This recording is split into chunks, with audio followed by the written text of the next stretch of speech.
So how is the dating life in England in general? What do you think? So you're in your early 20s, if that's okay to reveal. It's a bit complicated really, with all the different apps you have and all the different, you know what I mean? It's a bit hard to interpret sometimes, but yeah, I mean it's pretty sort of diverse. So How do you find people here? So would you say like the main source of kind of getting to know people is through apps? Yeah.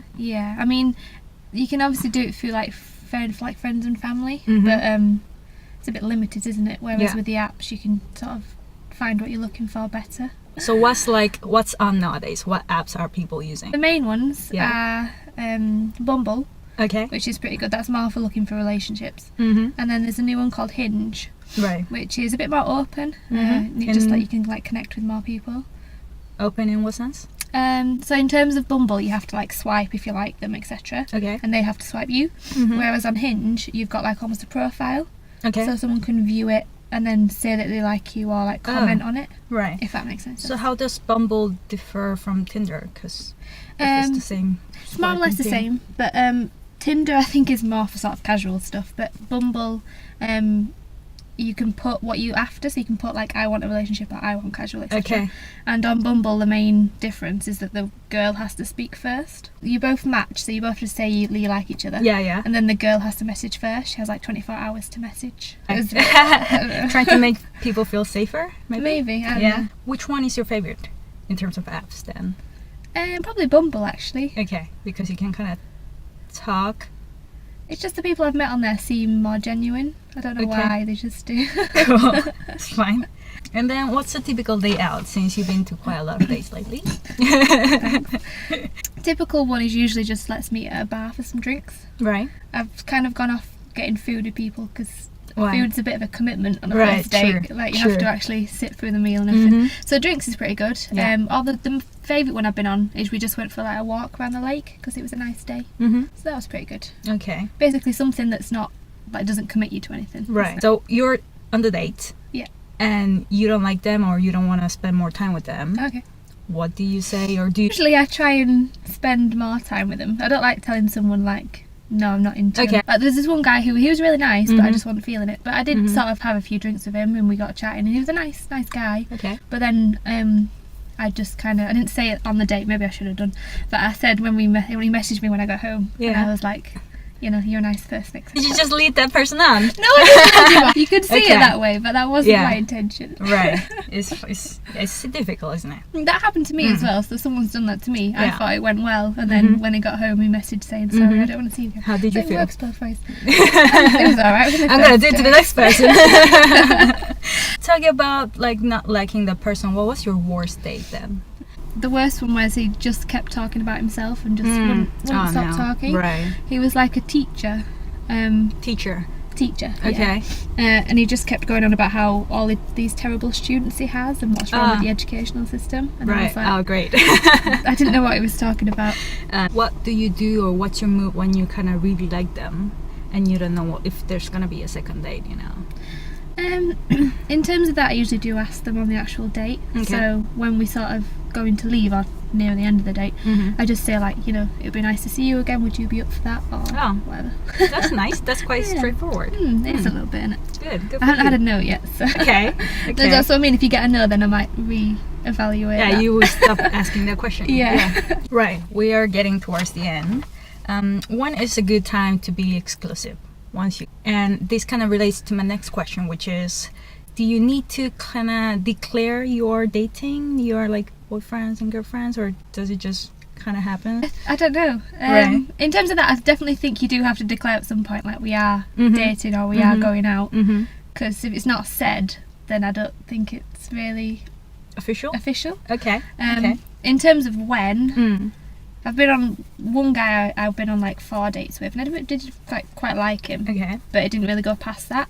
So at that stage it wasn't sort of at that sort of, I don't know what to say. The connection. 4 times to start dating is a bit, it's quite too little though, I think. That's what I mean. How much do you need to see about them? Like, do you need to see, like, for example, for me, I would say, for me it's important how a person acts when they're drunk.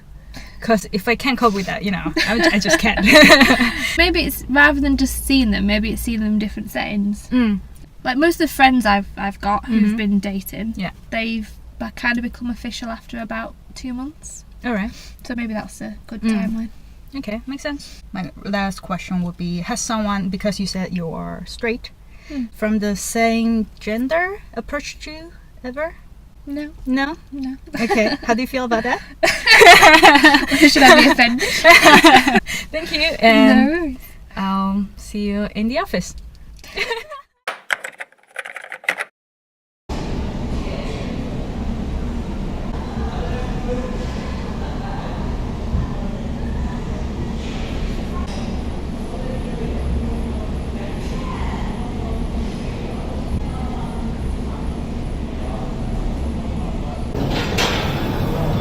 Gym lesson 101. Alright. What are you doing today? A bit of chest and shoulders. Okay. Show me what you got. Show me what you got. Nothing.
This